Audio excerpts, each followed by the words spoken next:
Hej igen. Vi sidder her på Galleri LB, og i dag har vi besøg af Søren, som er foredragsholder og holder foredraget, som hedder Mig og min smarte telefon. Og Søren, har du en smart telefon? Det har jeg. Hej. Jeg har den her nede i lommen. Er det rigtigt? Ja. Har du den altid på dig? Ja, men det er ikke altid, at jeg kan høre, når den gør noget. Lige nu har jeg den på flymode og på forstyr ikke og det hele, så den burde ikke sige så meget. Nej. Hvordan gør du med regler sådan over for dig selv? Jeg er blevet meget opmærksom på, hvad jeg bruger min opmærksomhed på. Og med hensyn til det her med om jeg skal bruge min smartphone eller ikke. Så når jeg er i en situation, så prøver jeg i videst muligt omfang at sige, okay, hvis jeg tager min telefon frem nu, hvorfor tager jeg den så frem? Er det for at berige den situation, jeg er i? Eller er det fordi, jeg gerne vil væk fra den situation, jeg er i? Fordi at i det øjeblik, jeg tager min telefon frem, så flytter jeg mig. Ikke fysisk, men jeg flytter al min opmærksomhed flytter sig ud af det fysiske sted, jeg er. Det kan det i hvert fald gøre, hvis jeg lige pludselig sidder på en bænk og nyder solen. Og så tager jeg min telefon frem og tjekker arbejdsmails, eller tjekker Facebook, eller begynder at skrive beskeder om, hvad vi skal lave på lørdag, eller sådan. Så er min opmærksomhed et andet sted, eller i en anden tid, end der, hvor jeg er. Men jeg kan jo også nogle gange godt bruge min telefon til noget, som bidrager til den situation, jeg er i. Som gør, at jeg er mere til stede der, hvor jeg er nu. For eksempel, hvis jeg sidder sammen med nogen, så fortæller jeg, hey, jeg var sgu lige på stranden her i går. Vil du se nogle billeder? Og så kan vi se, så gør vi noget sammen. Vi er mere til stede her. Eller hvis jeg er ude og gå en tur, og jeg gerne lige vil se, er der nogle fede seværdigheder i nærheden, eller sådan noget, så hjælper det mig til at gøre noget i det fysiske sted. Og det er sådan blevet en måde at skille tingene ad for mig, fordi at jeg i videst mulig omfang gerne vil være til stede. Der, hvor jeg er, i den tid, jeg er. Jeg ved godt, man ikke kan være det hele tiden. Men jeg tænker i hvert fald over, hvad er det, jeg gør nu? Hvis nu for eksempel, at jeg... Altså nogle gange, så skal man jo også tjekke mail. Eller nogle gange, så skal man jo også aftale noget. Men hvis det handler om at smalltalke, så hver eneste gang, at jeg... Altså det gør man jo også godt gøre på sms, ikke? Bare sådan... hey, hvad så? Hvad laver du? Eller sådan noget. Ja. Det er nok i virkeligheden ikke et spørgsmål om, hvad laver du? Det er nok bare sådan noget med, hey, jeg sidder lige og skider, og jeg keder mig. Eller sådan noget. Hvad laver du? Fordi at underhold mig lige. Eller sådan. Nå, hvis det er sådan noget small talk noget der, så prøver jeg bare, så siger jeg bare, hey, kan vi ringe sammen? Og så gør samtalen til noget, jeg er til stede i stedet for. Ja. Grunden til, at du pludselig hvad kan man sige, har fået noget opmærksomhed på det her, hvad var det, der skete, og grunden til, at du så samlede sammen og lavede det her foredrag her? Altså hvordan startede det? Det startede jo med en undren. Altså jeg er jo journalist, og alle gode historier starter med, at man undrer sig. Og når man undrer sig, så er der nok også nogle andre, der har undret sig over det. Og det, som jeg undrede mig over, det var, at lige pludselig har jeg fået den her telefon i min lomme, hvor at jeg kan alt muligt hele tiden. Jeg har alle muligheder altid. Hvordan er det påvirker mig? Jeg følte nogle gange, at bare det, at jeg kunne mærke min telefon i lommen, jeg ved ikke, om du kender den situation, men bare det, at jeg ligesom mærker min telefon, den gør, at jeg lige pludselig siger sådan, jeg kan alt muligt lige nu. Jeg kunne sidde og google, hvad for en gave jeg skal købe til den der fødselsdag, jeg skal til, eller fuck mand, det minder mig også om, at jeg ikke har fået skrevet den der mail, eller sådan, altså alle de der ting, man bliver hele tiden mindet om alle de muligheder, man har. Og det kunne jeg bare mærke, at det havde en betydning. Derfor besluttede jeg mig for at lave et lille forskningsprojekt. Jeg skulle skrive et speciale. Jeg var i gang med at tage en kandidatuddannelse på det tidspunkt, og skrev et speciale, hvor jeg undersøgte lidt over 500 gymnasieelever med et spørgeskema om, hvor meget de brugte deres mobiltelefon, mens de lavede andre ting. Og så sammenlignede jeg med, om de var stressede, og om de følte sig i stand til at koncentrere sig. Og der var en sammenhæng. Der var en klar sammenhæng, især med koncentrationen. Altså evnen til, om man kunne koncentrere sig, hang tydeligvis sammen med, hvor meget man brugte sin telefon. Samtidig kunne jeg også se, at der var rigtig mange af de her unge mennesker, som selv synes, at de brugte deres telefon for meget. Og det er jo interessant, ikke? Jo. Fordi det synes de selv. Det kan godt være, at deres forældre også synes det, og deres lærere også synes det, men det synes de faktisk også selv. Ja. Og det har jo så udviklet sig til, at jeg har samlet data ind fra tusindvis af unge. Altså jeg tror, jeg har lidt over 10.000 unge menneskers holdninger til det her spørgsmål nu. og dem samler jeg ind, når jeg er ude og holde foredrag på skoler. Så kan jeg jo holde foredrag om dem selv, og det er jo sjovt. Og det gør også, at jeg faktisk har data fra nu 4 år, hvor jeg kan se udviklingen. Og den er spændende, fordi hvis man tager hvis man går tilbage til for nogle få år siden, der var der 15% af drengene, der selv synes, de brugte deres mobil for meget, og 30% af pigerne. Det vil sige, at hver tredje pige for 4 år siden synes, at de brugte deres mobil for meget. Okay, det var da rimelig meget, synes jeg dengang. Ikke? Ja. I dag er det dobbelt så meget. Det er 30% af drengene, og over 60% af pigerne, som selv synes, at de bruger deres mobil for meget. Det vil sige, at 2 ud af 3 piger synes selv, at de har et problem med den måde, som de bruger deres mobil på. Og det synes jeg da, at vi skal gøre noget ved. At der er flere og flere unger, som faktisk selv mener, at de har et problem med det her. Hvordan uddyber de det? Altså som et problem. Hvordan er det et problem? Altså for mange. Altså jeg synes faktisk, der var en fyr, som sagde det på en god måde. Han skrev til mig, da han besvarede det her spørgeskema her, så skrev han, det er super smart, at jeg kan få fat i alle de andre, men det er en stressfaktor, at man ikke kan få lov til at være i fred. Altså det vil sige, okay, smart, at han kan få fat i alle, men ikke så smart, at alle kan få fat i ham. Men det er jo fordi, at sådan fungerer et netværk jo. Altså man er jo, når man har en telefon i hånden, så har man forvandlet sig selv til et punkt i netværket, hvor, som kun virker, hvis at man kan få fat i hinanden, eller sådan. Altså, det passer ikke, man skal ikke have fat i hinanden altid. Men det er ligesom sådan, et netværk fungerer. Man kan ikke få sådan en envejs telefon. Det er jo en megafon. Hallo! Gør det her! Jo! Det er et eksempel på, at nogen, der synes, det er for meget. Der er også mange, der skriver til mig, at de har et problem med, at de ligesom, hey, jeg har lige tjekket min telefon for 5 minutter siden, men på en eller anden måde, så kan jeg ikke lade være med at tjekke den igen. Og det er jo fordi, at man med sin hjerne her den siger til en, hey, det kunne være vildt lækkert, hvis der var kommet en besked. Skal vi ikke lige se, om der er kommet en besked? Og så går man ind og kigger og ser, om der er kommet en besked. Og måske er der kommet en besked, måske er der ikke. Hvis ikke der er, så er det sådan lidt trist. Og hvis der er, så er det så er det formentlig noget, der er ligegyldigt. Men bare det, den er, der gør mig jo nærmest lykkelig. Ja, så kan man blive lidt glad, ikke? Jo. Men det er...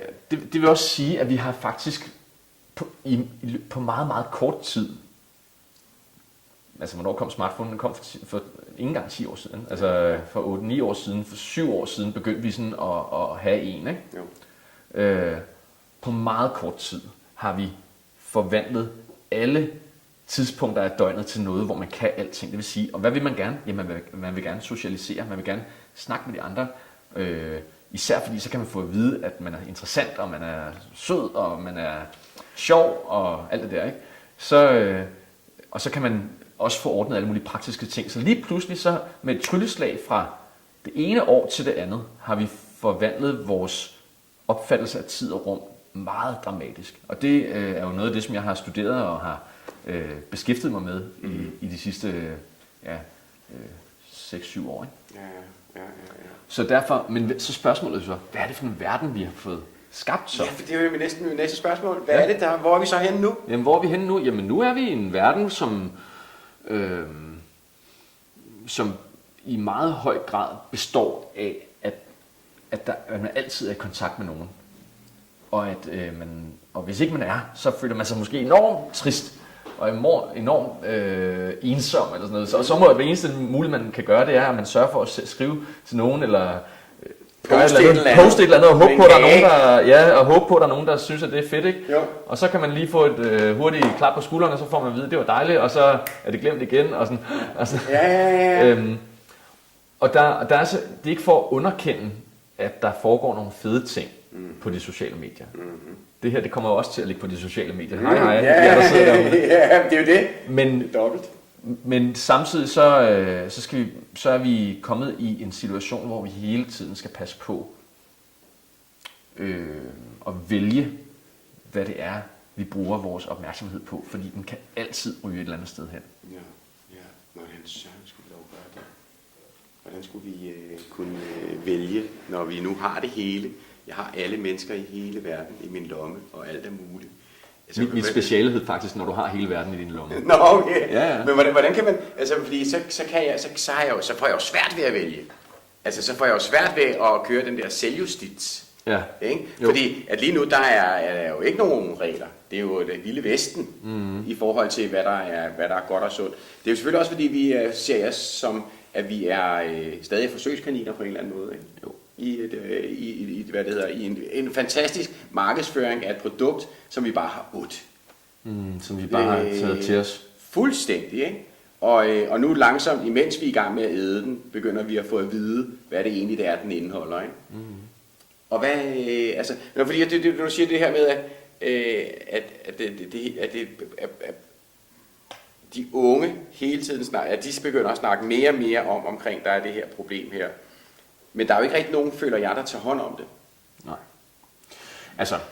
Jo, så er der sådan nogen som dig, som er ude og snakke om det, og gav mig en oplevelse af, at du faktisk havde, kørt et forsøg af på mine unger, og så efterfølgende så fik vi noget resultat. Det er jo håndgribeligt. Det kan man bruge til noget. Vi er lige nu midt i det, vi kalder en teknologisk revolution, hvor at tingene ændrer sig. For der er kommet en teknologi ind, som gør, at vi skal definere reglerne på ny. Og når jeg siger reglerne, så er det for eksempel reglerne for, hvordan er man sammen på en god måde. Hvad er en lærer? Hvad er en elev? Hvem er klog? Hvem har lov til at... Hvem ved hvad? Og sådan noget, ikke?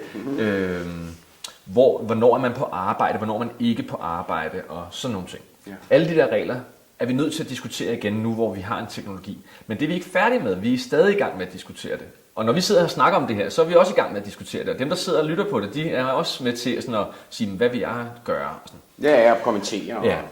Og i en teknologisk revolution, så vil der altid være en vis mængde hype. Sådan noget, det er bare det fedeste i verden. Det kan vi bruge til alt, altid. Og så er der en vis mængde angst og frygt, og sådan, der hedder sådan, verden består ikke længere, hvad skal vi gøre? Og når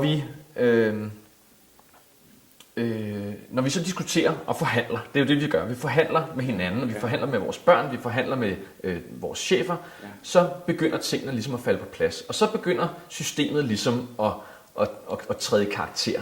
Og så må vi jo håbe og arbejde for, at de regler og de systemer, der kommer på plads, når forhandlingen er slut, er nogen, som gør, at vi har et dejligt og godt liv. Og det vil det være, fordi tingene vil finde en plads. Ja. Og så er der jo nogle ting. Altså nu, når vi snakker om systemer, så snakker jeg jo for eksempel om systemet, der hedder skolen, og læreren, og lærerkollegiet, og skoleledelsen for eksempel. De skal jo beslutte, må man bruge en smartphone i klassen, eller ej? Eller skal vi overhovedet sidde i en klasse? Det kan godt være, at vi ikke skal gøre det mere. Det kan godt være, at man finder ud af det om nogle få år.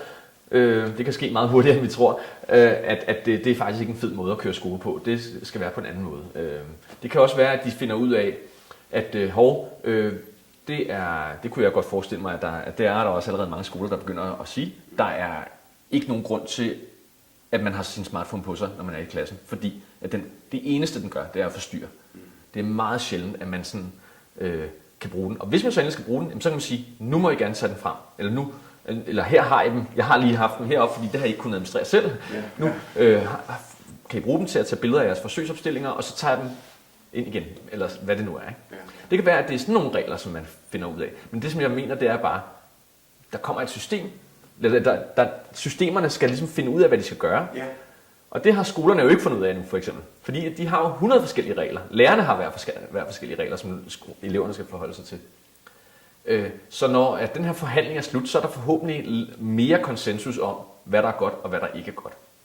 Og nogle af tingene bliver måske formaliseret, ligesom i, de bliver skrevet ned. Det er sådan her, vi gør.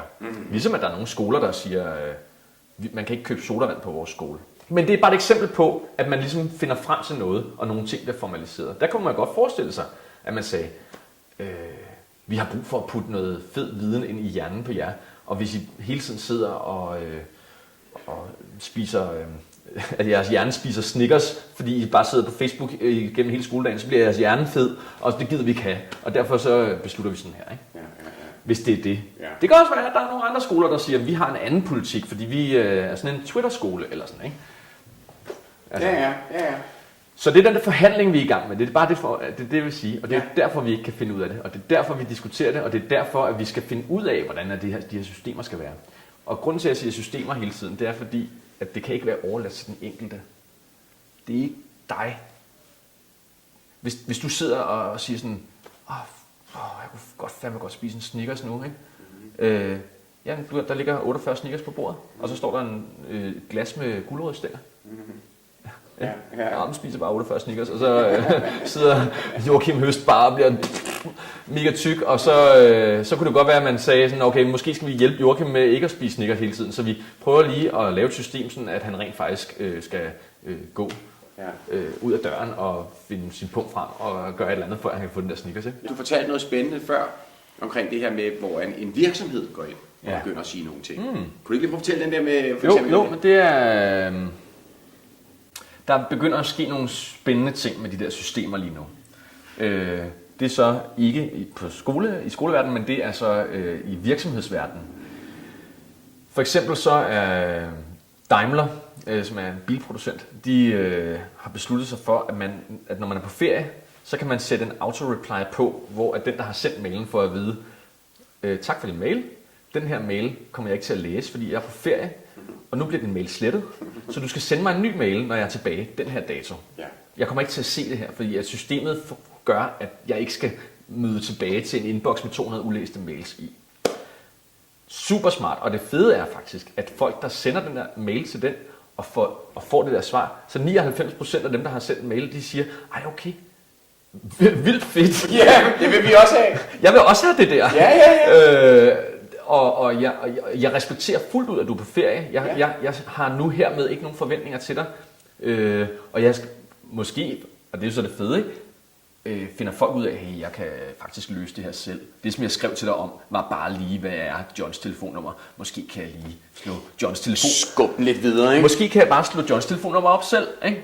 Ja. Eller sådan, altså. Ja. Så det er jo et eksempel på en virksomhed, som tager en beslutning for sine medarbejdere for at sige, hey, vi passer på dig. Ja. Vi passer på, at du skal bruge din opmærksomhed rigtigt. Lige nu, da du er på ferie, du skal bruge din opmærksomhed på at være på ferie. Ja. Men det tænker jeg jo så også for de ansatte. Der må det jo også gå ned igennem systemet. Det er jo så også meget nemmere for ham, der sidder i den her virksomhed, og give den videre til sine børn. Ja, for eksempel. Altså og det var det Volkswagen, hørte jeg også om. De er jo også en kæmpe virksomhed, som også har super mange medarbejdere, og hvor at stressede medarbejdere, det er bare dyrt, når man har rigtig mange af dem. Ikke? Der har de så lavet et system, der hedder, at man simpelthen ikke kan sende mails efter arbejdstid. Så fra klokken 7 om morgenen til klokken 6 om aftenen, der kan man sende og modtage mails på deres interne mailserver. Men i 2014, der sagde deres chef bare, det går ikke. Der sidder alle mulige stræbere, idioter, ikke? Og ser hele afdelingens ledelse for at sige, ja, se hvor dygtig jeg er, så sender mails klokken 10 om aftenen. Det gider vi ikke have, så du kan ikke sende mails. Og den seneste nyhed, jeg lige har hørt, det er i den her uge, hvor at Frankrig arbejder på at indføre en lov, som vil gøre det forbudt for en arbejdsgiver i en stor virksomhed at sende mails til sine medarbejdere om aftenen og i weekenden. Sådan, altså gør det strafbart, bortset fra, at der ikke er nogen sanktioner, men det kan i hvert fald gøre sådan, at man kan påtale det, og så vil arbejdsgiveren så få at vide, det har du ikke lov til, det må du ikke. Og der har dem, som har de her franske politikere, som har indført det, de siger jo simpelthen, det er fordi, at hvis at det fortsætter på den her måde, så kommer vi til at stå med en hel generation af vores arbejdsduelige befolkning, der går ned med stress. Og det kan vi ikke have. Vi må gøre noget. Ja. Og det synes jeg bare er vildt sejt. Jamen det er det da også. Det er også fordi, at lige pludselig ser man det jo faktisk udefra, i stedet for bare at se det som individ, der er svagt, og ikke kan elsker at have fart på og kan multitaske og alle de der ting, som vi faktisk har set stå i alle de her, jobansøgninger, ikke? Yeah. Men det kan vi ikke, fordi det kan faktisk ikke svare sig. Nej. Det er en dårlig forretning. Det er en dårlig forretning. Ja. Søren, hvad er det, du vurderer og ligesom har samlet sammen her? Hvad er det, der er på spil? Jamen, jeg synes, der er rigtig meget på spil. Vi har en tilstand lige nu, hvor det er over halvdelen af dem, som jeg spørger, af de her unge mennesker, som siger, de føler sig ude af stand til at koncentrere sig, for eksempel. Og det der med koncentrationen, det er sindssygt vigtigt. Og det er noget, som jeg kan se i min materiale, at jo mere man bruger sin telefon, jo dårligere er man til at koncentrere sig. den sammenhæng, den er meget vigtig, fordi at koncentration er ikke bare sådan noget, som man gjorde i gamle dage. Og at nogen, der siger sådan, at koncentration det er gamle dage, så nu skal du bare være god til at være omskiftelig og sådan noget. Nej, fordi at det er, når du koncentrerer dig, at du er i stand til at gøre nogle ting godt. Der er nogle ting, som bare går dårligt, hvis ikke du koncentrerer dig.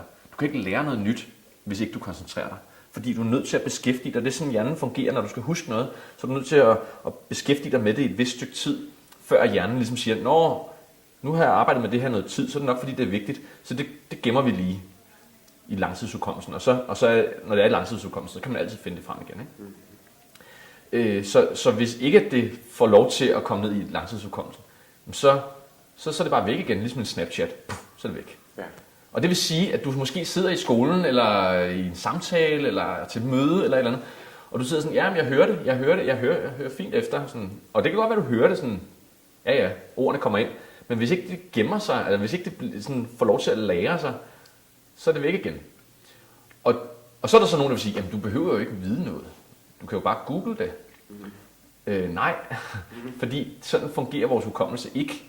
Du kan ikke høre noget vigtigt, og så sige, lad os sige, nu finder jeg bare på et eller andet. For eksempel, at nazisterne dræbte jøderne under 2. verdenskrig, for eksempel. Det er et stykke information. Så hvis du ved det, så ligger det inde i din hjerne. Det vil sige, at hver eneste gang du hører noget med nazisterne, så vil du kunne sætte det ind i det skema, der hedder noget med, hvad nazisterne gjorde under 2. verdenskrig, for eksempel. Det er et skema, som den nye information kommer ind i, og så bliver det hæklet sammen, og sammen bliver alle de der nye informationer bliver til noget viden. Ikke? Hvis ikke at informationerne hænger sammen med noget, hvis ikke der er noget at hænge det op på, hvis bare det er fritsvævende ting, som sådan kommer væltende ind, så bliver det bare støj, og så bliver du ikke klogere. Nej. Så du er nødt til at vide noget, for at du kan lære noget nyt. Ikke? Ja.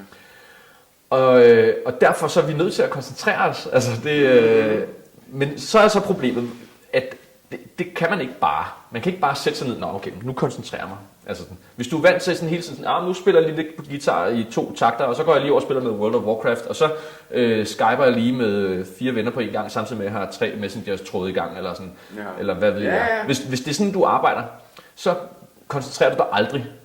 Og det vil sige, så øver du dig ikke på at koncentrere sig. Og koncentration er altså ligesom en muskel, der skal trænes. Og hvis den muskel ikke bliver trænet, så kan du ikke gøre det.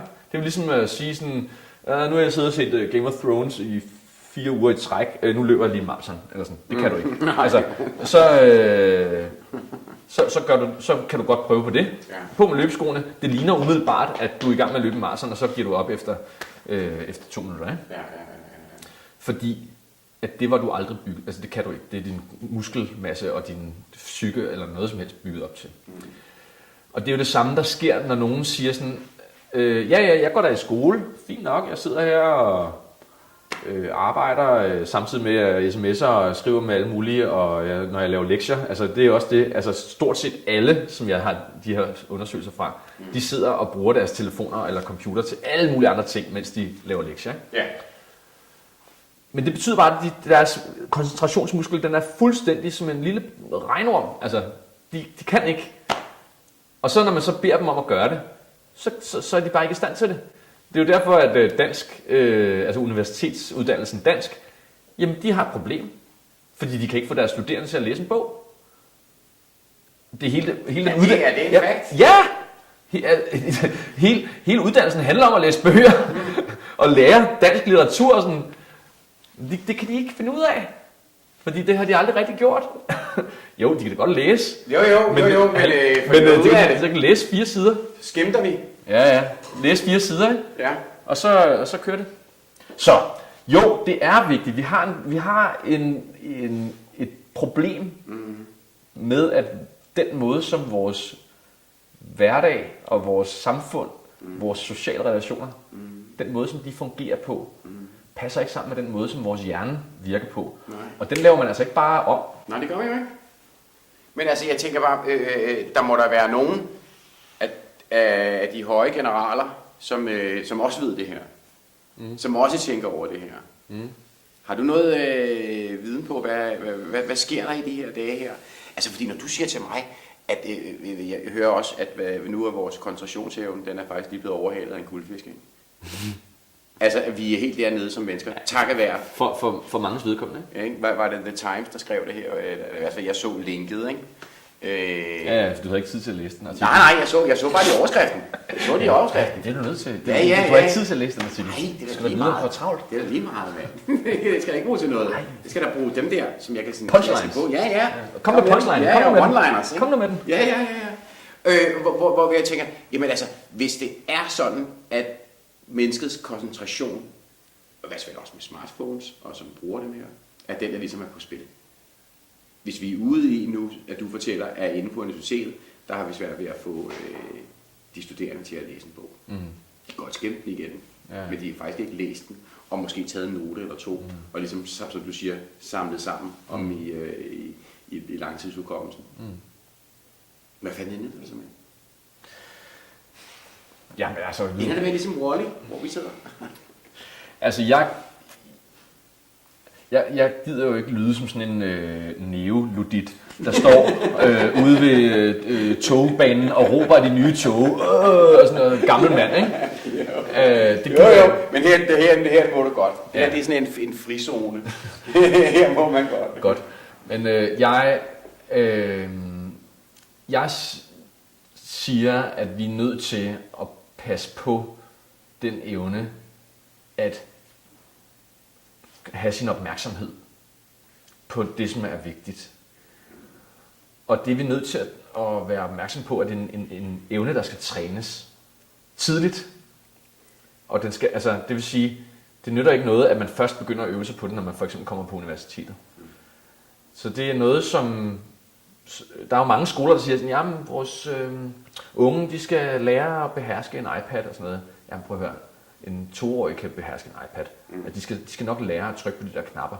Det, som de har brug for at lære, det er at lære at undvære den. Altså, de er nødt til at lære at klare sig uden det. I går, der var jeg ude ved vandet for at få mig en dukkert. Og så fik jeg... Så sad vi og snakkede om sådan, er det Hellerup Havn, vi kan se deroppe, eller er det Skovshoved Havn? Og så sad vi og snakkede om det, sådan, kan det passe og sådan noget. Så jeg finder lige iPhone frem, så kan vi lige se på kortet. Sådan. Så sagde ham, jeg var derude med, nej, prøv lige at lade være. Måske skal vi bare lige nyde, at vi ikke gør det. Og måske skal vi bare se kvaliteten i, at nu prøver vi lige at snakke om, altså prøve at vurdere afstanden, eller at se, hvor mange, er der noget der ligner noget by indimellem, eller hvad vil det være? Altså, for ligesom at sige sådan, det her, det har en værdi i sig selv, det handler ikke om, det er lige meget om det er den ene eller den anden havn. Ja. Okay, så, og det kunne jeg kun give ham ret i. Altså, men det er jo mere bare som et eksempel på, vi skal nok lære at trykke på de der knapper. Vi skal nok lære at tænke i netværk og alt det der. Jeg tror, det som er vigtigt, at vi lærer lige nu, for at kunne træne vores koncentrationsmuskler og alt det der, det er at lære, at der er en værdi i ikke at være tilgængelig hele tiden. Og ikke at kunne finde alting hele tiden. Vi har brug for få muligheder. Hey, kender du det der, når man kommer ind på en restaurant, ikke? Så kommer du ind på sådan en kinesisk restaurant. Så er der 740 retter, og de altså og de er måske variationer over 6 retter eller sådan noget. Ja. Alt sammen baseret på sur og sød. Og så er det bare, så sidder man der sådan, man brænder helt sammen, og så gør man sådan her, ikke? Ja. Så kan man komme ind på en anden restaurant. Der er 2 forretter, 2 hovedretter og 2 desserter. Og det er bare så lækkert, fordi man ved godt, at uanset hvad jeg vælger, så er det dejligt. Ja. Og det er så rart, fordi så har de taget en masse ansvar væk fra mig. De siger bare sådan, hey, vil du have noget godt at spise, så har du de her meget få muligheder. Og det er bare lækkert, fordi så skal jeg ikke bruge krudt på det. Nej. Og det at få taget ansvaret væk fra sig på den måde, det tror jeg, at der er mange af os, der godt kunne have lyst til. Ja. Det synes jeg jo også, dit Daimler-eksempel gør igen. Altså er der nogen, der ligesom tager noget af det fra mig. Altså igen det her med, at i starten, så når man fik sin smartphone, så skulle den altså fyldes op med apps. Ikke? Gør dem alle sammen, fordi de skulle alle sammen kigges igennem. Og så så begynder man så langsomt bagefter at sådan tynde ud i dem. Ikke? og nogle af dem bruger man ikke mere, og så bliver ryger de også, og så videre, og så videre. Men igen, altså, så bliver jeg bare nødt til at sige, at hvis der pludselig var nogen, der sagde til mig, at nu må du ikke det der, og nu må du ikke det der, når jeg nu har prøvet det hele, altså, der må der komme en modreaktion på det også, ikke? Hvis det er, at vi pludselig sætter sådan nogle regler op. Mm. Hvad tror du? Ja. Fordi det er måske så længere hen i fremtiden, kan man sige. Ikke? Nej, men altså... Ja, det her med regler, det er sgu en sjov en, ikke? Jo, det er. Fordi det er også, det bliver hurtigt sådan lidt, så vil jeg sgu hellere... nej, du skal ikke ryge, så får jeg lyst til at ryge, ikke? Mm. Hvad var det i Matador med Røde og hans søn, som ikke må kravle op og kigge ud af vinduet? Det må du ikke, Knud. Det må du ikke, Knud. Mm. Og så faldt han ud af vinduet til sidst, ikke? Mm. Altså, sådan er vi jo som mennesker, ikke? Jo. Alle de der ting, man ikke får at vide. Mm. Altså, men... Ja, det er lidt sjovt at snakke om regler. Ja. Fordi det er lidt træls, men det er også lidt fedt. Det er lidt begge dele. Og så handler det bare om, at det er nogle gode regler. Ja. Ikke? Ja. Men det, der også er med regler, det er, jeg vil hellere, i stedet for at sige regler, så vil jeg hellere sige rammer. Ja. Nogle rammer, vi kan arbejde indenfor. Og så kan det godt være, at man nogle gange lige træder lidt udenfor. Ikke? Så ryger man et sted, hvor man ikke må, eller så... jeg går over for rødt, fordi man har sgu lige lidt travlt, og det går nok, for jeg har kigget mig for, og sådan, ikke? Og så går det helt nok alligevel. Mm. Men det er sgu meget fedt, at man ligesom ved, at man kan køre her nu, for det er grønt, altså sådan, ikke? Og det er også meget fedt, at man kan gå over vejen, når det er grønt, og så vide, at man ikke bliver kørt ned. Altså der er mange ting, som fungerer okay. Yeah. Og jeg mener, at vi skal have nogle flere rammer på det her område. Mm. Og det er der også nogle skoler, som er begyndt at arbejde meget mere med. Fordi de godt ved, at det er meget svært at kræve for meget af unge mennesker, som er i gang med at lære det her. Ja. Jeg har været ude og tale på nogle gymnasier, som har sagt til sig selv, set hinanden i øjnene, og så har de sagt, okay, første G'er, der er altså ligesom grænser for, hvad de kan beslutte på egen hånd, og hvad de kan håndhæve selv. Så der har vi nogle meget stramme retningslinjer. Vi prøver på at holde rammerne snævre for dem, for hvornår de må gøre dit og dat. 2G løsner vi lidt op. 3G, der løsner vi meget mere op, for vi ved godt, at lige om lidt, så skal de gå på universitetet eller et andet sted. Ja. Og så er der ikke nogen til at styre det for dem med. Så man ligesom prøver på at give dem mere og mere snor. Ikke? Ja. Og den udvikling kunne jeg rigtig godt tænke mig, at den blev startet bevidst i folkeskolen. Ja, tidligere. Ja, helt ned fra 1. klasse eller 2. klasse, altså og at forældrene er med på den, altså ligesom siger sådan, hey, det her, det er noget, man skal lære. Det er ikke for at sige, at der er noget i vejen med de sociale medier og alt, hvad man kan gøre. Man skal bare bruge det rigtigt. Mm-hmm. Fordi man kan sgu ikke forvente, at en 7. klasses barn eller en 1. G'er for den sags skyld kan løbe ind i et helt varehus, der bare er fyldt op med slik, og så sige, hey, find lige den der skål broccoli, ikke? Og så, ja, det skal jeg nok finde på et eller andet tidspunkt. Og så ligger de fuldstændig opsvulmet bagefter og kan ikke noget. Altså, nej. Fordi det er, sådan, det er lidt sådan, det er lige nu, mange steder. Ja. Og det kan vi gøre bedre. Det kan vi simpelthen gøre meget bedre. Ja. Søren, kunne du prøve at forklare om nogle af de andre ting, som du ligesom har fundet ud af med alle det her data, du nu har fået ind på dine foredrag, i forhold til at spørge alle ungerne derude? Er der nogle ting ellers? Jamen altså, jeg har jo spurgt om rigtig mange ting, og det fede ved at lave spørgeskemaundersøgelser, det er jo, at man får at vide, hvordan de rent faktisk har det. Fordi de rækker ikke hånden op og siger sådan, jeg kunne godt tænke mig, at vi sms'ede lidt mindre. Eller sådan. Altså, det siger de jo ikke, for så bliver man jo bare shamed, ikke? Ja. Men det, som jeg får at vide, når jeg laver de her undersøgelser, det er jo blandt andet, at jeg kan se en meget tæt sammenhæng mellem, hvor meget man bruger sin telefon, og om man føler sig i stand til at koncentrere sig. Den er vigtig. Så er der en anden, som er, at dem, som bruger deres telefoner mest, især for pigernes vedkommende, de er meget mere stressede end de andre. Altså stressniveauet hos piger, og når jeg siger piger, så mener jeg mellem 15 og 24, det eksploderer i de her år. Det er for 8-9 år siden var der 13-14% af pigerne, som var stresset. I dag er det over 26%. Altså det er blevet fordoblet. Det vil sige, flere end hver fjerde pige går rundt og har det skidt. Okay? Nej, det er ikke okay, skal du så sige. Ja, det er ikke okay. Det er rigtig skidt. Ja. Og så er der en anden sammenhæng, som jeg synes, eller sådan et andet billede, som jeg synes er super spændende, og det er, at deres forventning til, hvor hurtigt man skal svare, er blevet ekstremt høj. Altså der er, jeg tror det er 66%, der har, for det meste har svaret på en besked eller en chatbesked inden for 15 minutter, når de får den. Det vil sige, og der tror det var 24%, der svarede med det samme. Altså det vil sige, der kommer en besked, jeg svarer med det samme. Og når det bliver normalen at svare lynhurtigt, så opstår der også forventninger om, at du skal svare, for ellers er det dårlig stil. Ja. Ikke? Jo. Og der er det, jeg tror det er 5% eller sådan noget, der siger sådan, jamen der skal svares med det samme, ellers er det dårlig stil. 5% er ikke mange, men det er der også trods alt en del. Og så er det yderligere nogle af 20%, der siger, jamen hvis ikke der er svaret inden for kvarter, så er det simpelthen en dårlig opførsel.